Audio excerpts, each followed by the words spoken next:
Hi hello ನಮಸ್ಕಾರ friends, ಎಲ್ಲ ಹೇಗಿದ್ದೀರಾ? ಕಲ್ಪನಾ ಜಗತ್ತು ಯೂಟ್ಯೂಬ್ ಚಾನಲ್ಗೆ ಎಲ್ರಿಗೂ ಸ್ವಾಗತ. ನಾನು ನಿಮ್ಮ ನಂದಿನಿ ಹೆಬ್ಬಾರ್.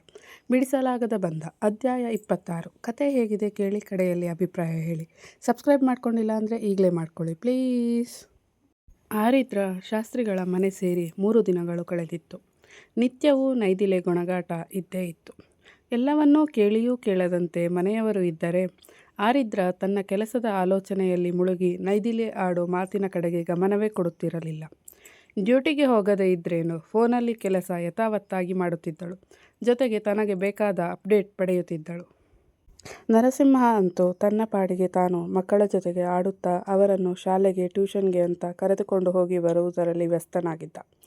ಸಮರ್ಥ್ನ ಈಗ ಸ್ವಪ್ನ ಹೋಗುವ ಶಾಲೆಗೆ ಸೇರಿಸುವ ಯೋಚನೆ ಮಾಡಿದ್ದ. ಅವಳ ಜೊತೆಗೆ ಹೋಗಿ ಬರುವ ಹುಡುಗ ಮಾಮೂಲಿ ತುಂಟಾಟ ಮಾಡುತ್ತಾ ಆರಾಮಾಗಿರಲಿ ಅಂತ. ಅನಸೂಯ ಅವರಂತೂ 10 ವರ್ಷ ಸಣ್ಣವರಾಗಿದ್ದರು. ಈಗ 2 ಮೊಮ್ಮಕ್ಕಳ ಎಲ್ಲ ಕೆಲಸ ಈಗ ಅವರೇ ಮಾಡುತ್ತಿದ್ದರು. ಅವರು ಕೇಳಿದ ತಿಂಡಿ ಮಾಡಿಕೊಡುತ್ತಾ ಖುಷಿಯಾಗಿ ಸಮಯ ಕಳೆಯುತ್ತಿದ್ದರು. ಆಗಾಗ ಇವರ BP ಏರಿಸುವ ಕೆಲಸ ಮಾಡುತ್ತಾ ಇದ್ದಿದ್ದು ಮಾತ್ರ ನೈದಿಲೆ ಇಲ್ಲ ಸಲ್ಲದ್ದು ಹೇಳಿ. ಏಯ್ ಸ್ವಪ್ನ, ಏನೇ ಮಾಡ್ತಿದ್ಯಾ ಅಲ್ಲಿ? ನಿಂಗೇನು ತಿನ್ನೋಕೆ ಇಲ್ವಾ ಮನೇಲಿ? ಕಂಡೋರ ಮನೆಗೆ ಹೋಗಿ ತಿನ್ನೋಕೆ ಎಂದು ಜೋರಾಗಿ ಚೀರಿದಳು ನೈದಿಲೆ. ಏನಮ್ಮ, ಸ್ವಲ್ಪ ಕೂಡ ತಾಳ್ಮೆ ಸಮಾಧಾನ ಅನ್ನೋದೇ ಇಲ್ವಾ ನಿನಗೆ? ಯಾಕೆ ಹೀಗೆ ಆಡ್ತಿದ್ಯಾ? ಅಲ್ಲ, ಆ ಮಗು ಏನು ಮಾಡ್ತಿದೆ ಅಂತ ಅದಕ್ಕೆ ಬೈತಿದ್ಯಾ ನೀನು ಎಂದು ಕೇಳಿದರು ಮಕ್ಕಳಿಗೆ ಹಣ್ಣು ತಿನ್ನಿಸುತ್ತಿದ್ದ ಸೌಭಾಗ್ಯ. ಇಲ್ಲ, ನನಗೆ ತಾಳ್ಮೆ ಸಮಾಧಾನ ಅನ್ನೋದೆಲ್ಲ ನಿಮ್ಮನ್ನು ನೋಡಿದರೆ ಸಾಕು ಮಾಯ ಆಗುತ್ತೆ ಎಂದವಳೆ ಮಗಳನ್ನು ನೋಡಿ, ಏಯ್ ಬಾರೆ, ಗತಿ ಇಲ್ಲದ ಹಾಗೆ ಅಲ್ಲಿ ಯಾಕೆ ತಿಂತಿದ್ಯಾ ಎಂದು ಕೇಳಿದಳು ನೈದಿಲೆ. ಆಗಷ್ಟೇ ಪೂಜೆ ಮುಗಿಸಿಕೊಂಡು ಮನೆಗೆ ಬಂದು ಒಳಗೆ ಕುಳಿತಿದ್ದ ಶಾಸ್ತ್ರಿಗಳು ಮಗಳ ಕೂಗಾಟ ಕೇಳಿ ಅವಳೆದ್ದಲ್ಲಿಗೆ ಬಂದವರೇ, ಏನಾಯಿತು ನೈದಿಲೆ, ಯಾಕಷ್ಟು ಜೋರಾಗಿ ಕೂಗಾಡ್ತಿದ್ಯಾ ಎಂದು ಕೇಳಿದರು ಗಂಭೀರವಾಗಿ. ಏನಿಲ್ಲ ಅಪ್ಪಾಜಿ ಎಂದವಳಿಗೆ ಅಪ್ಪನ ಮುಂದೆ ತನ್ನ ಸಣ್ಣ ಬುದ್ಧಿ ತೋರಿಸಿಕೊಳ್ಳೋಕ್ಕೆ ಭಯವಾಗಿತ್ತು. ತಾತ, ನನಗೆ ಮಮ್ಮ ಬೈತು, ಕಂಡೋರ ಮನೆಯಲ್ಲಿ ಯಾಕೆ ತಿಂತಿದೀಯಾ ಅಂತು. ಹಾಗಾದರೆ ಇದು ನನ್ನ ಮನೆ ಅಲ್ವಾ ಎಂದು ಮುದ್ದಾಗಿ ಕಣ್ತುಂಬಿ ಕೇಳಿದಳು ಚೋಟ್ಮೆಣಸಿನಕಾಯಿ ಸ್ವಪ್ನ. ಏನಮ್ಮ ಇದೆಲ್ಲ? ಯಾಕೆ ಮಗು ಮನಸ್ಸಲ್ಲಿ ಹೀಗೆ ಬೇಡವಾಗಿದ್ದು ತುಂಬಿಸ್ತಾ ಇದೀಯಾ? ಹಾಗಾದರೆ ನನಗೂ ಅವಳಿಗೂ ಸಂಬಂಧ ಇಲ್ವಾ ಎಂದು ಗಂಭೀರವಾಗಿ ಕೇಳಿದರು ಶಂಕರಶಾಸ್ತ್ರಿಗಳು. ಅಯ್ಯೋ ಅಪ್ಪಾಜಿ, ನಾನು ನಿಮಗೆ ಹೇಳಿಲ್ಲ. ಅವಳು ನೋಡಿ ಅವರ ಹತ್ತಿರ ಹಣ್ಣು ಇಸ್ಕೊಂಡು ತಿಂತಿದ್ಲು, ಅದಕ್ಕೆ ಹೇಳಿದ್ದು ಎಂದಳು ನೈದಿಲೆ. ಆ ಹಣ್ಣು ಅವರಿಗೆ ಕೊಟ್ಟು ಹೋಗಿದ್ದೇ ನಾನು ಕಣಮ್ಮ ಈಗ ಎಂದ ಶಂಕರಶಾಸ್ತ್ರಿಗಳ ಮಾತಿಗೆ ಮೌನವಾದಳು ನೈದಿಲೆ. ನಾನು ಈ ಮನೇಲಿದ್ದೀನಿ ನೈದಿಲೆ, ಎಲ್ಲವನ್ನು ಕಣ್ಣಾರೆ ನೋಡ್ತಿದ್ದೀನಿ. ಆದರೂ ಏನು ಹೇಳ್ತಿಲ್ಲ ಅಂದರೆ ಅದರ ಅರ್ಥ ನೀನು ಮಾಡ್ತಿರೋದು ಎಲ್ಲ ಸರಿ ಅಂತಲ್ಲ. ಏನು?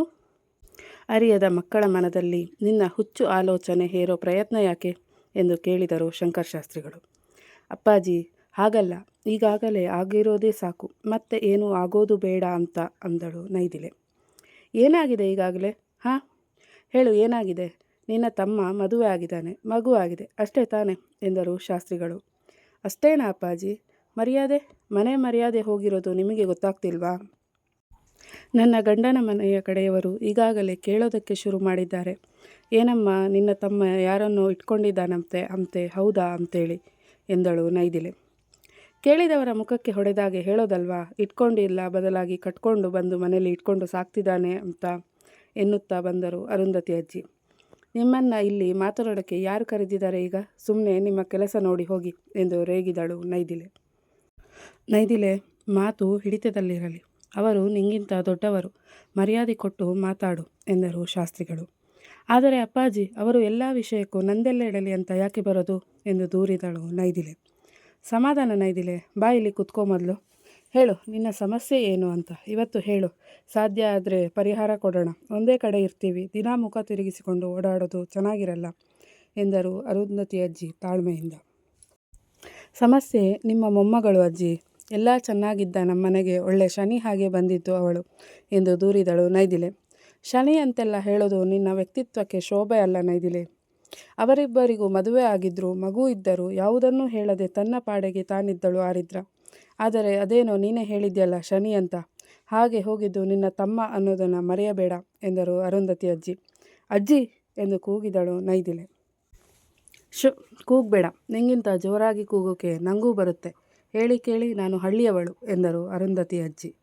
ಅಜ್ಜಿ ತನಗೆ ರೇಗಿದರೂ ಏನೊಂದೂ ಹೇಳದೆ ಸುಮ್ಮನೆ ಇದ್ದ ಅಪ್ಪನ ಕಡೆಗೆ ನೋಡಿದ ನೈದಿಲೆ. ಅಪ್ಪಾಜಿ, ಯಾರೋ ಬಂದು ನಿಮ್ಮ ಮಗಳಿಗೆ ಬೈದರೂ ಸುಮ್ಮನೆ ಇದ್ದೀರಾ ನೀವು ಎಂದು ಕೇಳಿದಳು. ಅವರ ಮೊಮ್ಮಗಳಿಗೆ ನೀನು ಬೈದಾಗ ಅವರಿಗೂ ಹೀಗೆ ಅನಿಸಿರುತ್ತೆ ಅಲ್ವಾ ಮಗಳೇ ಎಂದರು ಶಾಸ್ತ್ರಿಗಳು ಮಗಳನ್ನೇ ದಿಟ್ಟಿಸಿ ನೋಡುತ್ತಾ. ಹಾಗಲ್ಲ ಅಪ್ಪಾಜಿ, ನಾನೇನು ಬೇಕು ಅಂತ ಬೈದಿಲ್ಲ ಎಂದಳು ನೈದಿಲೆ. ಹಾಗಾದರೆ ಯಾಕೆ ಬೈತಿದ್ಯಾ ಅಂತ ಕಾರಣ ಹೇಳು ಎಂದು ಕೇಳಿದರು ಅರುಂಧತಿ ಅಜ್ಜಿ. ನಿಮ್ಮ ಮೊಮ್ಮಗಳು ನಮ್ಮನೆ ಸೊಸೆಯಾಗಿದ್ದು ನನಗೆ ಇಷ್ಟವಿಲ್ಲ ಎಂದಳು ನೈದಿಲೆ. ಇಷ್ಟ ನಮಗೂ ಇಲ್ಲ ಕಣಮ್ಮ. ನನ್ನ ಮಗಳು ಸರ್ಕಾರಿ ಅಧಿಕಾರಿ, ಆದರೆ ನಿನ್ನ ತಮ್ಮ ಜನಕ್ಕೆ ಹೆದರಿಸಿ ಬದುಕೋ ಒಬ್ಬ ರೌಡಿ ಎಂದರು ಸೌಭಾಗ್ಯ ಅವರು. ಅವರಿಗೂ ಸಾಕಾಗಿ ಹೋಗಿತ್ತು ದಿನ ರಾಮಾಯಣ ಮಾಡುವ ನೈದಿಲೆಯ ನೋಡಿ. ಸೌಭಾಗ್ಯ, ನೈದಿಲೆ, ಸ್ವಲ್ಪ ನಿಮ್ಮ ವಾದ ನಿಲ್ಲಿಸ್ತೀರಾ? ಆಗಿ ಹೋಗಿರೋದನ್ನು ಬದಲಾಯಿಸೋಕೆ ಆಗಲ್ಲ ಅಂದಮೇಲೆ ಅದನ್ನು ಒಪ್ಪಿಕೊಂಡು ಬದುಕೋದನ್ನು ಬುದ್ಧಿವಂತರು ಅಂತಾರೆ. ಇಲ್ಲ, ಅದನ್ನು ಜಗ್ಗಿ ಎಳೆದು ಬದುಕ್ತೀವಿ ಅಂದರೆ ಅವರನ್ನು ಮೂರ್ಖರು ಅಂತಾರೆ. ನನಗೆ ನೀವಿಬ್ಬರು ಹಾಗೆ ಕಾಣಿಸ್ತಿದ್ದೀರಾ ಎಂದು ರೇಗಿದರು ಅರುಂಧತಿ ಅಜ್ಜಿ. ಒಪ್ಪಿಕೋ ಅಂದರೆ ಅದೇಗೆ ಒಪ್ಪಿಕೊಳ್ಳಲಿ ಅಜ್ಜಿ? ನಿಮ್ಮ ಮೊಮ್ಮಗಳು ಪೊಲೀಸ್, ಸರ್ಕಾರಿ ಕೆಲಸ ಎಲ್ಲ ಸರಿ, ಆದರೆ ಅವಳು ಒಬ್ಬಳು ಮೆಂಟಲ್ ಪೇಷಂಟ್ ಆಗಿದ್ದವಳು ಅನ್ನೋದು ಕೂಡ ನಿಜ ಅಲ್ವಾ? ನನಗೂ ನನ್ನ ತಮ್ಮ ಮದುವೆಯಾಗೋ ಹುಡುಗಿ ನೋಡೋಕೆ ಚೆನ್ನಾಗಿರಬೇಕು, ಎಲ್ಲರ ಜೊತೆಗೆ ಹೊಂದಿಕೊಳ್ಳಬೇಕು, ಎಲ್ಲಕ್ಕೂ ಮಿಗಿಲಾಗಿ ನನ್ನೊಂದಿಗೆ ಸ್ನೇಹಿತೆಯಾಗಿ ಇರಬೇಕು, ಹೀಗೆ ಏನೇನೋ ಕನಸುಗಳು ಇತ್ತು. ಆದರೆ ನಿಮ್ಮ ಮೊಮ್ಮಗಳು ನನ್ನ ಯಾವೊಂದೂ ಕನಸಿಗೂ ಹತ್ತಿರವಿಲ್ಲ ಅಂದಮೇಲೆ ಹೇಗೆ ಒಪ್ಪಿಕೊಳ್ಳಲಿ ಅವಳನ್ನು ಎಂದಳು ನೈದಿಲೆ. ನನ್ನ ಮೊಮ್ಮಗಳು ಮೆಂಟಲ್ ಪೇಷಂಟ್ ಆಗಿರಲಿಲ್ಲ ನೈದಿಲೆ, ಅವಳು ಮಾನಸಿಕವಾಗಿ ಕುಗ್ಗಿದ್ದಳು ಅಷ್ಟೇ. ಉದಾಹರಣೆ, ಈಗ ನಿನ್ನ ನಾದಿನಿ ಸಿಕ್ಕಿಲ್ಲ ಅಂತ ಆಗಿದೆಯಲ್ಲ ಹಾಗೆ ಎಂದರು ಅರುಂಧತಿ ಅಜ್ಜಿ ಉದಾಹರಣೆ ಕೊಟ್ಟು ವಿವರಿಸಿದರು. ನಾನೇನು ಮೆಂಟಲ್ ಆಗಿಲ್ಲ ಎಂದು ಚೀರಿದಳು ನೈದಿಲೆ. ಸರಿ ಇದ್ದವರು ಯಾರು ನಿನ್ನ ಹಾಗೆ ನಡೆದುಕೊಳ್ಳಲ್ಲ ನೈದಿಲೆ. ನಾವು ಈ ಮನೆಗೆ ಹೊಸದಾಗಿ ಬಂದಾಗ ನೀನು ಇದ್ದ ರೀತಿಗೂ ಈಗ ನೀನು ನಡೆದುಕೊಳ್ತಿರೋ ರೀತಿಗೂ ಹಗಲು ರಾತ್ರಿಯ ವ್ಯತ್ಯಾಸ ಇದೆ. ಅದರ ಅನುಭವ ನಿಂಗಾದರೂ ಇದೆಯಾ ಎಂದು ಕೇಳಿದರು ಅರುಂಧತಿ ಅಜ್ಜಿ. ನೋಡಿ, ಈ ಮಾತೆಲ್ಲ ಬೇಡ. ನಿಮ್ಮ ಮೊಮ್ಮಗಳ ಇಲ್ಲಿಂದ ಕರೆದುಕೊಂಡು ಹೋಗಿ. ನನ್ನ ತಮ್ಮನಿಗೆ ನಾವು ಬೇರೆ ಮದುವೆ ಮಾಡ್ತೀವಿ ಎಂದಳು ನೈದಿಲೆ. ಅವರು ಅಷ್ಟು ಬುದ್ಧಿ ಹೇಳುತ್ತಿದ್ದರೂ ಕೇಳದೆ ತನ್ನದೇ ವಾದ ಮಂಡಿಸಿದಳು. ನೈದಿಲೆ ಎಂದು ಜೋರಾಗಿ ಕರೆದರು ಶಾಸ್ತ್ರಿಗಳು. ಅವರಿಗೂ ಮಗಳ ಬದಲಾವಣೆ ಕಂಡು ರೋಸಿ ಹೋಗಿತ್ತು. ಈಗ ಹಿರಿಯರು ಕೂರಿಸಿ ಬುದ್ಧಿ ಹೇಳುತ್ತಿದ್ದರೂ ಕೇಳದೆ ತನ್ನದೇ ವಾದ ನಡೆಸುವವಳ ನೋಡಿ ತಮ್ಮ ತಾಳ್ಮೆ ಕಳೆದುಕೊಂಡರು. ಅಪ್ಪನ ಕೂಗಿಗೆ ಒಮ್ಮೆಯೇ ಬೆಚ್ಚಿದಳು ನೈದಿಲೆ. ಅಲ್ಲೇ ಆಡುತ್ತಿದ್ದ ಮಕ್ಕಳು ಹೆದರಿ ಸೌಭಾಗ್ಯ ಅವರನ್ನು ಅಪ್ಪಿದರು. ಏನು ಅಂತ ಮಾತಾಡ್ತಿದ್ಯಾ? ನಿನ್ನ ತಲೆಯಲ್ಲಿ ಬುದ್ಧಿ ಇದೆಯಾ ಇಲ್ಲ ಲದ್ದಿ ಇದೆಯಾ? ಅಷ್ಟಕ್ಕೂ ನಿನ್ನ ತಮ್ಮ ಬೇಕು ಅಂತ ಆರಿದ್ರ ಬಂದಿಲ್ಲ, ಬದಲಾಗಿ ಅವಳೇ ಬೇಕು ಅಂತ ಕರೆದುಕೊಂಡು ಬಂದಿದ್ದು ನಿನ್ನ ತಮ್ಮ. ನಡೆದಿದ್ದು ಆಕಸ್ಮಿಕ, ಎಲ್ಲ ಮರೆತು ಬಿಡು ಅಂತ ಹೇಳಿದವಳು ತನ್ನ ಮಾತಿಗೆ ಬದ್ಧವಾಗಿದ್ದಳು. ಆದರೆ ಇಲ್ಲಿ ಬದಲಾಗಿದ್ದು ನಿನ್ನ ತಮ್ಮ. ಯಾಕೆ? ಅವತ್ತು ಅವನು ಹೇಳಿದ್ದು ಮರೆತು ಹೋಗಿದ್ಯಾ ನಿನಗೆ? ಪ್ರಾಣಕ್ಕಿಂತ ಹೆಚ್ಚಾಗಿ ಪ್ರೀತಿ ಮಾಡ್ತೀನಿ ಅಂತ ಹೇಳಿದ್ದ. ಹೆಂಡತಿ ಆದಾಗಲೇ ಬಿಟ್ಟು ಕೊಡದವ ಈಗ ತನ್ನ ಮಗನಿಗೆ ತಾಯಾಗಿದ್ದಾಳೆ. ಹೀಗಿರುವಾಗ ಬಿಟ್ಟು ಕೊಡ್ತಾನಾ? ಕೆಲಸ ಕಾರ್ಯ ಇಲ್ಲದ ನಿನ್ನ ತಮ್ಮನಿಗೆ ಆರಿದ್ರ ಸಿಕ್ಕಿದ್ದು ಅದೃಷ್ಟ, ನೆನಪಿಟ್ಟುಕೋ ಎಂದರು ಶಂಕರ್ ಶಾಸ್ತ್ರಿಗಳು. ಆದರೆ ಅವಳು ಹುಚ್ಚಾಸ್ಪತ್ರೆಯಲ್ಲಿ ಇದ್ದವಳು ಅಪ್ಪಾಜಿ ಎಂದು ತನ್ನದೇ ಮೊಂಡುವಾದ ಮುಂದುವರಿಸಿದಳು ನೈದಿಲೆ. ನಿನ್ನ ತಮ್ಮ ಜೈಲಿಗೆ ಹೋದವನು ತಾನೇ, ಸರಿ ಹೋಗುತ್ತೆ ಬಿಡು ಎಂದರು ಶಂಕರ್ ಶಾಸ್ತ್ರಿಗಳು. ಹಾಗಲ್ಲ ಅಪ್ಪಾಜಿ ಎಂದು ಏನೋ ಹೇಳಲು ಹೊರಟವಳ ಕೆನ್ನೆಗೆ ರಪ್ ಎಂದು ಬಿದ್ದಿತು. ತಲೆ ಎತ್ತಿ ನೋಡಿದ ನೈದಿಲೆ ಕೆನ್ನೆ ಮೇಲೆ ಕೈಯಿಟ್ಟು ಕಣ್ತುಂಬಿಕೊಂಡಿದ್ದಳು. ಮುಂದೆ ಹೇಗಿದೆ ಹೇಳಿ? ಸಬ್ಸ್ಕ್ರೈಬ್ ಮಾಡ್ಕೊಂಡಿಲ್ಲ ಅಂದರೆ ಈಗಲೇ ಮಾಡ್ಕೊಳ್ಳಿ. ಲೈಕ್, ಕಮೆಂಟ್, ಶೇರ್ ಮಾಡಿ ಪ್ಲೀಸ್.